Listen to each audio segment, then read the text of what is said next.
دفعہ الفاظ کا گورکھ دھندا تو بن جاتا ہے لیکن وہ بندے کو نفع نہیں دیتا. اللہ کے حبیب علیہ السلام نے فرمایا اے اللہ میں اس علم سے تیری پناہ چاہتا ہوں جو علم تو ہو پر نفع والا. جو بندہ تھوڑا سا سیکھے نا اس کو عمل کا مزاج پیدا کرے. عمل مجدد الفسانی شیخ احمد فاروق سرہندی رحمۃ اللہ علیہ طریقت میں نقشبندی طریقے کے مطابق انہوں نے کسی شخص کو منازل سلوک طے کرائی. وہ جو لطائف تھے جو چیزیں اسباب تھے جو ہمارے سلاسل کے وہ سارے آپ نے طے کرائے اور پھر آپ نے اس شخص کو وہ عالم بھی تھے صوفی بھی تھے پھر ان کو اجازت و خلافت عطا فرمائی.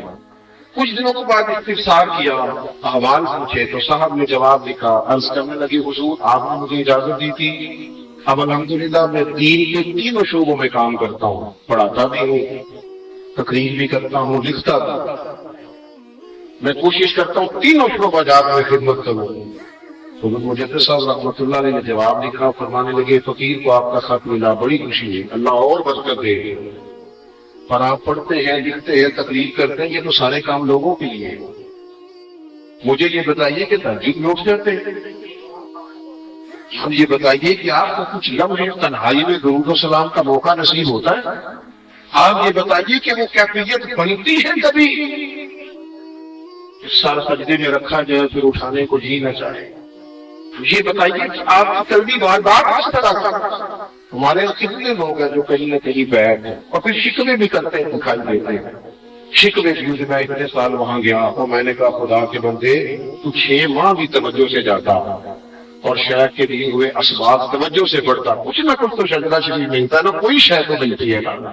لیکن اگر مزاج ہی نہ ہو کچھ حاصل کرنے کا. اور تیسری بات میرے عزیز وہ بڑی ضروری ہے نا زندگی میں وہ ہے انسان کا مخلص ہونا. کہ جو ریاکاری ہوتی ہے نا یہ کر کر کے بندہ تھک جاتا ہے. یہ اذیت ناک مرحلہ بس میں بات سمیٹنے لگا ہوں آپ توجہ فرمائیے. یہ اذیت ناک مسئلہ یعنی میں مثال دے رہا ہوں سمجھانے کے لیے. کسی آدمی کو بوجھ بنا کے پگڑی رکھنی پڑے نا ساتھ میں تو چند لمحوں میں تھک جائے. لیکن اگر کچھ سمجھے کہ یہ حضور کی سنت ہے یہ نبی کریم کا طریقہ ہے اس کی طبیعت کے ساتھ وہ چیز میچ ہو جائے. آپ جب کوئی کام بھی بوجھ بنا کے کرتے ہیں تو آپ کو تھکا دیتا ہے تھکاوٹ آنے لگا. لیکن اگر آپ اپنے کام کو شوق بنا لینا آپ کا کام شوق بن جائے. بڑی تھوڑی تنخواہ ہوتی ہے مدرسین کی آج بھی تھوڑی ہے ضروریات کے لحاظ سے آج بھی تھوڑی ہے. لیکن میں نے دیکھا ہے کچھ لوگ ایسے ہیں جو 40 سالوں سے 50 سالوں سے پڑھا رہے ہیں پڑھانا چھوڑتے نہیں.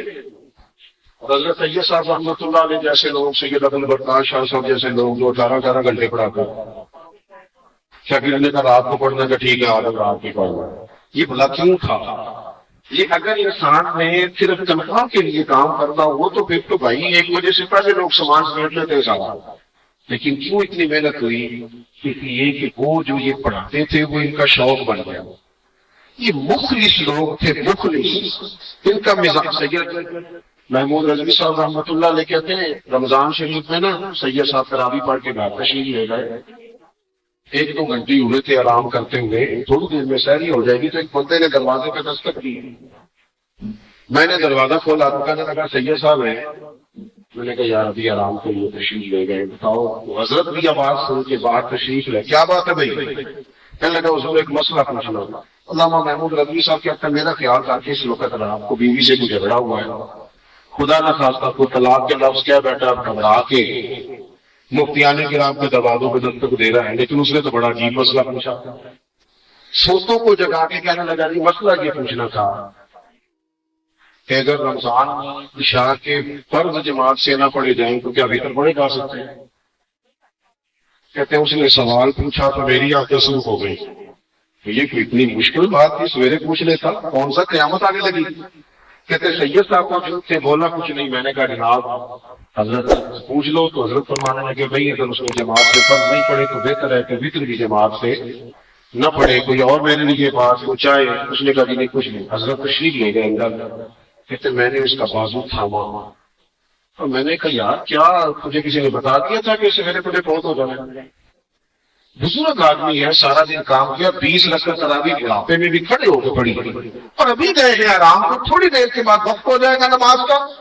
عجیب آدمی ہو، فوراً سننے سوال اس طرح تو کہنے لگا جی حضور آپ ٹھیک کہہ رہے ہیں، مجھ سے غلطی ہو گئی، لیکن میں نا یہاں سے گزر رہا تھا تو گھر نظر آیا، تو گھر نظر آتے مجھے سوال بھی یاد آ گیا، تو میں نے کہا پوچھ ہی لوں۔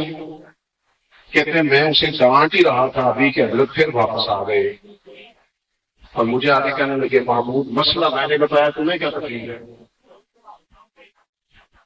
تمہیں کس نے کہا اس کو ڈانٹنے؟ کیا مسئلہ ہے؟ کہ حضرت نے مجھے اچھی طرح ڈانٹ پیٹ کیا، پوری طرح جلال اس شخص سے کہنے لگے بعد وہ چاہتے ہیں بھائی آپ اپنے گھر جائیں۔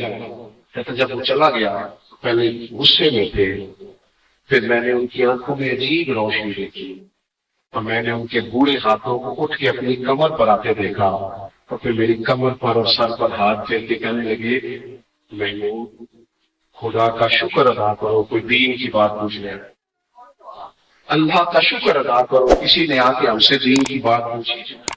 میں تو چلا گیا تھا سونے کے لیے، ایک اور نیکی میرے حصے میں لکھی کہ میں نے کسی کو دین کی بات بتائی۔ جب آپ پر چیزیں طاری ہو جاتی ہیں، دیکھو ذوق شوق زندگی کا نقصان ہوتا ہے، جو لوگ تھکی تھکی اکتائی باتیں کرتے ہیں، جب میں مختلف شہروں میں جاتا ہوں تو لوگ بعض اوقات وہاں کے مقامی خطیب صاحب کی، عالم صاحب کی کسی بات کا شکوہ کرتے ہیں، جناب آپ دیکھیں یہاں یہ ہوتا ہے، تو میں ان سے کہتا ہوں کہ میں 2 گھنٹے کے لیے آیا ہوں، میں گیا، یہ یہاں آپ کو جب بھی ضرورت پڑے گی یہی عالم آپ کے پاس آئے گا، لہذا گنجائش پیدا کریں، فروغ محبت میں کچھ تھوڑا کردار ادا کریں۔